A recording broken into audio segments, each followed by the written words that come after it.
The Portsmouth Police Headquarters was constructed in 1975. In 1995, mainly to accommodate the first female officer on the force, a small addition on the back of the headquarters was built.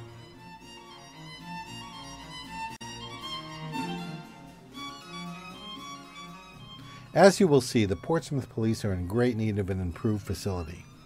The town has purchased the vacant land adjacent to the headquarters. Hopefully, the vision of a new public safety complex will become reality in the future.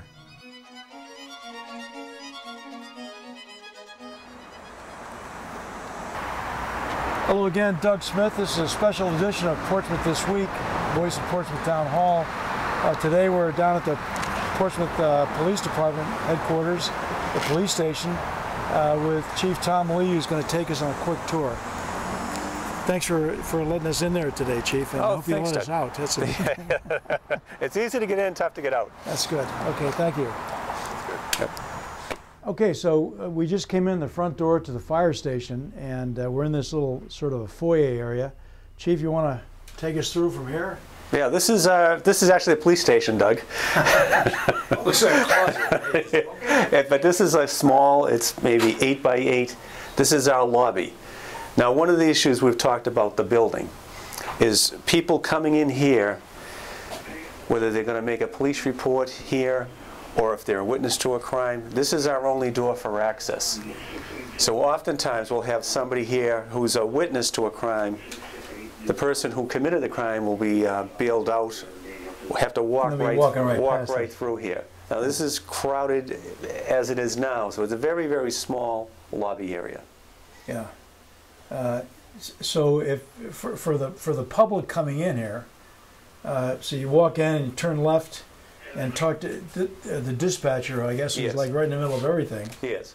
And there was only, like, the dispatcher, Pat O'Neill, he's manning the front desk, he's also manning the radios, and he's answering the emergency lines, all at the same time. So just trying to keep all the balls in the air. Yes, and sometimes you may have somebody who's, say, intoxicated here, banging on this glass. You normally wouldn't have this set up here, where your dispatcher is right at the desk, but we simply have no other way to do it. Yeah, this place is so tiny, at least you have no problem with anybody getting too comfortable out here in this lobby. Yeah. If that's what you want to call it. All right, so Chief? So we're coming from our lobby, and this is our dispatch area. This is Pat O'Neill, who's our dispatcher. Hi. Pat's got a number of screens he's monitoring. He's also in communication with the cruisers that are out in the field and any calls that come in from the public. We rotate whether we dispatch once on our 4 days of work, and the other 3 days I'm out on the road. So today I have the responsibility of dispatching, and this screen here is all the officers that are working today, whether they're working in patrol, detectives, any aspect of the police department. They could be a court on a detail. I have access to all their status right here. If they call something in, I will dispatch them to it or hit them a call number. We call, and this is how we keep track of our statistics. Also today, today unfortunately there's a statewide issue with the computer terminal. So the officers that are calling out motor vehicle stops, normally they can compute it from their mobiles in their car, but today they're calling them in, and I have to run the person their license and registration, and then backfill it into the call for them. So I have that today as a little extra task, but normally they can do it themselves. So I'm doing that, answering the phones, and right before you went on to the other parts of the building, there was a woman in here filing a complaint, so I had to take her complaint as well. So Pat, what do you do in your spare time? Yeah, I like fantasy sports. That's about all I can do, I guess. Today I'm also doing, this is a background check, so a criminal background check for gun purchases, whether it be healthcare, people looking for employment. This is a kind of a checkpoint. We do it right here, and so some days we get it mostly on the day shift. Day shift, this is a task that they normally will handle on top of these other tasks with officers calling out car stops and people filing complaints. How long are your watches? Today, well, they're 8-hour shifts, so today I'm working the 7 a.m. to 3 p.m. shift. Okay. I normally work the 3 p.m. to 11 p.m. shift, but this is an extra shift today for me. Sounds like you keep busy. I do, yeah. It makes the day go by fast.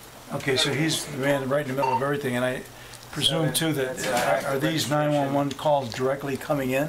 Active 38. Yes, these would be 911 coming in from, transferred from the 911 center at the state. Okay. Or on our 683-0300 number, when people call the police directly, Pat will be the person answering the phone. Okay.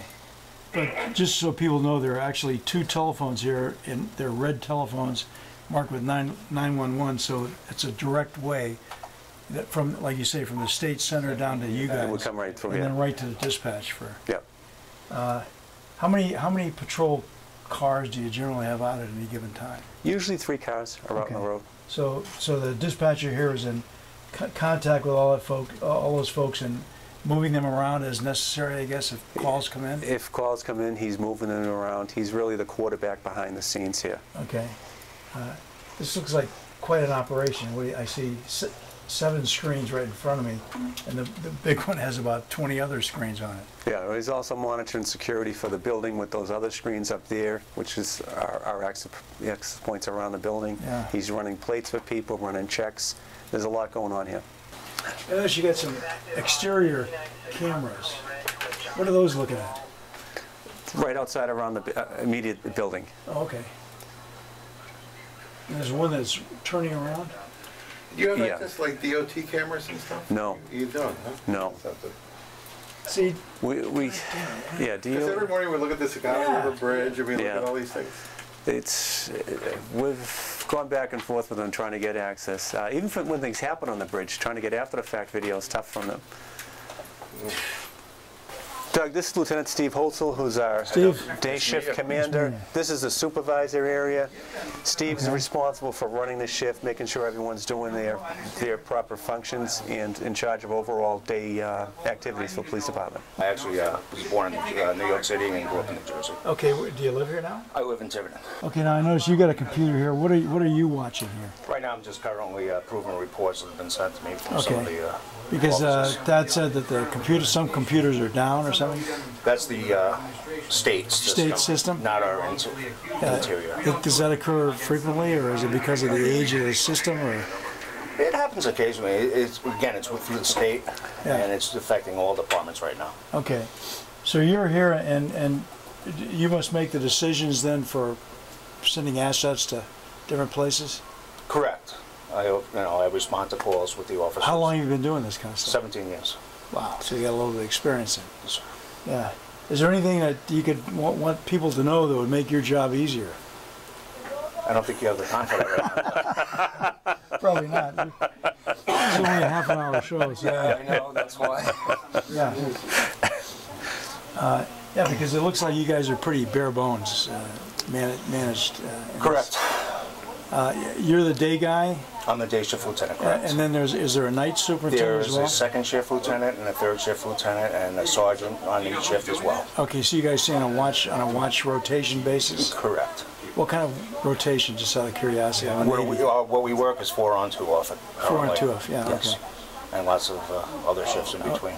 Oh, really? So you guys do other shifts as well? Absolutely. Yeah, Like there's patrol and things like that, or? patrol, Oh, we yeah. constantly have road jobs. And Okay, wow. So if somebody would have to come through them to get to you on a telephone, then I assume, oh, correct. because they would call 0300, the basic number. Yeah, they come, and Pat would transfer it over, yeah. Doug, he's like an arm wrestling champion. You don't want to mess with him. You don't want to mess with this I just got guy. that sense when I shook his hand. You know? Okay, so this cell block, and basically, what do you have? 2 cells? Four cells, cells, one- yeah. 2 on each side? 2 on each side. And again, this is the old swinging door system that they had in the 1800s. We still use it. Actually, this was a recent addition. When we just put this on this year. We have plexiglass, so we obviously prevent someone from trying to hang themselves on the bars. We didn't even have that before. Jeez. So this is obviously in a modern police station, you have electronic sliding doors. If there was ever a fire or we have to evacuate the station, we do fill up every weekend, you have to come in here and physically open up every door with the old key to get people out. Wow. So it's just, the cell block is in need of renovation, and as part of the study that we talked about earlier and looking at the building, this is something we also have to consider is modernizing our cell block. Now, do you have cameras watching this? We do. We have a camera in every cell. We have cameras. Okay, and that's part of what the guy's seeing in there. Yes, he's watching that. So we do monitor the prisoners via camera. Yeah. And everything's recorded from the moment you come in the station. We constantly record, so it's always being recorded in here in the building. Okay. Our interactions with prisoners. Well, if someone's in danger of hurting themselves, or if somebody is having some mental health problems, this is the type of cell we use. So it's a padded cell, so they can't harm themselves. The door's completely padded. The walls are completely padded. Yeah. You look right at home in there, Doug. Yeah, I know, it's scary though. It's very claustrophobic. Yeah. And we try not to hold them for long. Yeah. We want to get them out and transport it to a hospital usually. Yeah. So this is very much a short-term room we're going to hold you in. Well, just remember, I never want to come in here again. If a prisoner is coming into the building, okay, Doug, this is our sally port area. Okay, so people will come through and go right to here. If you look at it here, when you have a cruiser in here, and I'm just going to open the door to the car.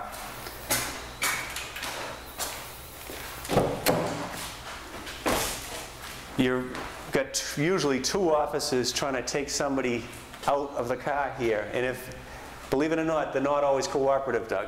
Yeah, so you're trying to get the person out. We can't even take them out on the other side. There's not enough room. Take them through here. This is our eye wash station. If we have to use, say, pepper spray, sure, we have to bring him here now. Two of us try to get him in here to the eye wash station to wash the person out. Yeah. So it's very, very congested area. It'd usually be twice this size for a police station. Yeah. It's got to be pretty chaotic when you're bringing somebody in here that's struggling like that. It's tough. The way the door is, everything is tough to get somebody through. When if you have somebody on each side trying to take them in, it's tough. Yeah. Okay. Park, and we'd be bringing the person through these doors into this area here. Okay. This is our booking area. Okay. It would take you to process you. You'd put your feet right on those footprints right there on the floor for you. Okay. We'd take a photo of you, then we'd process you for fingerprints, all done electronically now. There's no more like the old days when I started as a police officer when we inked prints. Yeah. Yeah. So this is automatic? This is all automatic. It's tied in with the FBI and the state police. So if you've been arrested anywhere, we're going to find out once we take your fingerprints. Wow. The photo's all digital. It is all stored digitally now. We don't keep the old paper or photographic copies anymore. And again, when you talk about a tight area, we're two of us in here with a prisoner in a small, very small room. Yeah. Which I hate to see a computer keyboard right next to a sink too. But yeah, it's just though this was everything's been converted at an. Probably was an old closet. Or when something. Yes, and there was no computers in here when this is. It's set up like a small closet. The area where our harbor master is located and our animal control officer. We don't have a real roll call room like most police departments. We're too small, so that maybe an officer would be in here writing reports, but you have the harbor master doing his work, and our animal control officer. Who happens to be here? Who happens to be here. Hi, how are you? Ariel Fisher, who is our animal control officer. Ariel's been through the Portsmouth This Week. Ariel's been on, but this is where she does her work when she's inside the building, if she's not out in the street looking for lost animals. Yeah, so not much room for expansion if you... No, there's really no room for expansion. This soda machine was out in the front lobby, and there was no room for it, so we had to move it back here. Yeah. Again, just trying to stick things wherever we could. But in most police departments, the animal control officer would have her own area, the harbor master would have his or her own area, and you would have a large patrol room where you could give actual briefings rather than a small room that we have here. So, Bill, what is this? This is a combination of everything. Our mechanical room. It's also where our telephone communication equipment comes in from the outside world to the inside world. It's also our water, domestic water, hot water. our emergency radio communications. It's where we also store our patrol bags because we don't have adequate space in our locker room. So we had to add some cubby holes as well as our yeah, I see them on the side there. our interdepartment memos in there. If we take a look around the corner, we'll see some of the equipment. Okay. So we have our camera system for the department, the exits in our security for the building, as well as our monitoring of our prisoners. All the cells have cameras in them. That's here. This is our phone system. Comes in here. This is how we send memos back and forth to each other, Yeah. and you know, old snail mail. But this is also where the patrol guys keep their equipment that they have to take out on the road with them. A lot of it is mandated equipment from different patrol bags and all that good stuff. So kind of a general purpose storage place here. Yes, it's also where our power is supplied and our transfer switch for the You guys have an generator. emergency generator, right? Correct. HVAC systems in here. Jeez, just about everything. And I guess what's interesting to me is you have all your electricity and all your communications coming gets into better. a place where your water heater is. It gets better behind you. Okay. We have officers coming in here. Pick up right here? 12 cubby holes here on this side. They're grabbing gear. As you can see, the phone lines and everything's right there. Susceptible to damage inadvertently by grabbing your patrol gear when you're rushing out for an emergency call. Yeah, you pulled something out. And yeah, now the phone systems are down. Yeah. If we come into this room, this is our the police and fire radio system is housed here. It comes in through the antennas, and right behind it is the water heater, about a 120-gallon. Okay, so this is the police and fire? Police and fire Radio system. which is also the EMA system. Okay. It's all housed right here, right next to domestic hot water. And the thing is, as I recall, a couple of storms ago, your emergency generator went down, Yes, sir. and we were without power. What did that do to this? We had no power. We had no radios? We have a battery backup that lasts, a short period of time, and then after that, the repeater system is down, and it's a point-to-point radio system. Yeah. The batteries and the radios, but it's a limited communications. Jeez. So Doug, when you're looking at the hallway here, I mean, this is maybe 3.5 feet, much smaller than what a normal building would have under It seems today's kind of cramped. building standards, and two people can barely pass each other in the hallway. Out of the issues with having a building that's not made for today's work is this is our interview room. It is also our female holding area. It is also our juvenile holding area. It's just everything is in this one room. So if you have people in here, you can't use it for the other functions. We don't have separate interview rooms or holding areas like a modern police station is. We don't have a real juvenile area. Many things are missing from the building. And again, so this would be the area where we hold female, but it's also our juvenile holding area, and we can't do that all together because if one's in here, we can't use it for anything else. Yeah. But this is also the detective's interview room. So it's very, it's not a good setup. Yeah, I can see that. Just wanted to show you our, Doug, come on in. This is our records clerk, Debbie Pappas. Hi, how you doing? I notice you're passing out candy. Is that for any guests or? If you'd like, go right ahead. How you Nice doing? meeting you. You too. Now Debbie has double functions. When anyone comes in the police department, this is the person that usually greets them. She's the face of the Portsmouth Police Department. I'm the catch-all. Whatever you need, you're going to come to this window. If you need police reports, if you need information, Debbie does all of our records, our public information requests. She does our time. So she does like 3 jobs. She's also the chief secretary. So she's doing it all here. Everybody She wears a lot of hats. multitasks down here. Right. I can take. How long have you been here, Deb? 26 years. So you know where all the bones are buried then, and what the background is. Can't and talk about it. That's why she's my secretary. Absolutely. Our locker room, this was built for half the size police department. half of these lockers were taken from the old high school. When the high school got new lockers, we took their old ones. I think I recognize them here. Just so we could stick them in here. And obviously the officers have no room for their equipment in these lockers. Yeah. This room should probably be 3 or 4 times the size it is if they're having 33 men use this. Yeah. So this is the new section, the new wing of the building. And it started because we hired a female police officer back in the early 90s, and we had no locker room. So they had to physically build an addition on this building to accommodate a female officer.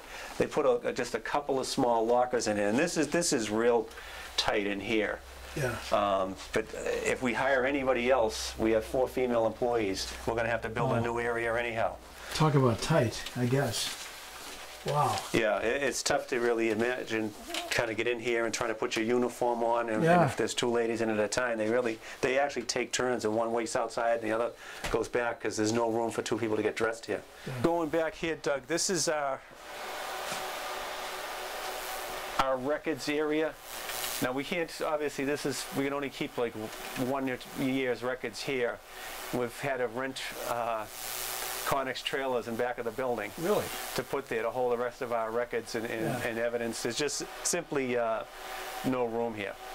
No, if we go forward, this is actually Lieutenant Burns' office, but we don't have a separate computer room, so all the servers, all the equipment is stuffed into this office here. my God. So there's really, when I talk about no room, we've had to stick these right in the middle of the floor here because there's no place else to put them. Jeez, that's ridiculous.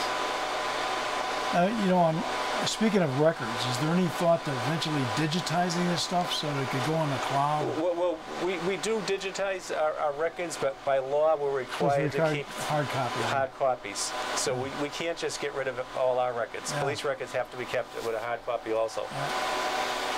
So this is essentially the core, the computer stuff for everything else in the building. This is essentially the core for everything we're running off of these servers. So if Bill drops a cup of coffee in this, the whole place is toast. Everything's toast. Yeah. Come on in, Doug. We'll to the magic of TV. Yeah. This is our detective division. Okay. Obviously, all of our detectives are either in court or out in the field right now. This was the kitchen area. This has all been converted because we had to find proper space for our detectives. So I guess you don't have a kitchen area. We don't have a kitchen or a lunchroom. We had to take all this area, and again, we have 5 detectives back here. We had to get desks for them and put them here. Okay. Is the internet crimes guy here? And does he operate out of here? He does. Detective Mike Morse, he has a desk here, but he also has a desk up at the Rhode Island State Police Headquarters where he works out of 2 days a week. Okay. And unfortunately, he's not here. We could talk to Mike a little bit. Maybe in a future show, you can have him on. Yeah. Well, I'm looking out the back window here, and one thing I do see is space. So maybe expansion or whatever could happen in the future. And actually, about 10 or 11 years ago, the town bought the lot next to us. Because they've realized for many years this is going to have to happen at some point. So we own now that complete lot here beside the building, which we didn't have before. Yeah. And it was bought for potential expansion of the police station. Oh, maybe we could start with a big tent or something to help you guys out there. Thanks, Chief. Thank you. Okay, Brian. Nice to meet you, Nice Doug. meeting you again. Can you tell us a little bit about what your job is and what you do? Sure. I'm the Deputy Chief of Police here at the Police Department. I oversee the Patrol Division, the Detective Division, as well as the Administration Division. Make sure take care of the day-to-day operations of the agency. How long have you been in Portsmouth? 17 years. Wow. Okay, so you've come up through the ranks here and seen a lot of the history too. Correct. Yeah, I started as a patrolman, went into detectives, went back on patrol as a sergeant, back into detectives as a lieutenant, so been back and forth. It looks like you're in kind of small, tight spaces here. Definitely. What would you wish for in terms of a first priority thing that you'd like to see? I think we definitely need to see hopefully get a new facility here. We're just, as you can see from walking around the building, we're very cramped quarters. The officers being able to function in the current needs of law enforcement today. It's just, we're just so Yeah, things outdated. change. We need to change with them. I think. Absolutely. Thanks very much, Brian. Thank you. Good talking to you. So Doug, this is the chief's office. Yep. Basically, this desk usually has papers all over it. Any piece of paper we don't know what to do with, it comes in here to the chief's office, and then I decide what to do with it or don't decide what to do with it. Well, I thought your comment down at the studio was really interesting about, you ask, well, whose job is this? And they say it's yours. Yeah, in a small agency, again, there's not a lot of staff. Debbie's doing 3 things. Everyone's doing multitasking here and doing functions, and we do everything pretty much ourselves. Well, I guess that's the name of the game, and all I can say is keep doing what you're doing, keeping us safe and stuff. I know it's tough, but maybe as times improve and the economy improves, we'll be able to get something done here and get a much nicer place for you guys. I would hope so. We have great offices here in Portsmouth, and as a town, I think it should reflect that the town respects our men and women of the Portsmouth Police Department and would give them a decent facility that they could work in, rather than the small I would conditions certainly now. agree. Hey, listen, thanks so much for taking your Doug. time today. Thank you very much. Appreciate it. Yep.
Bye.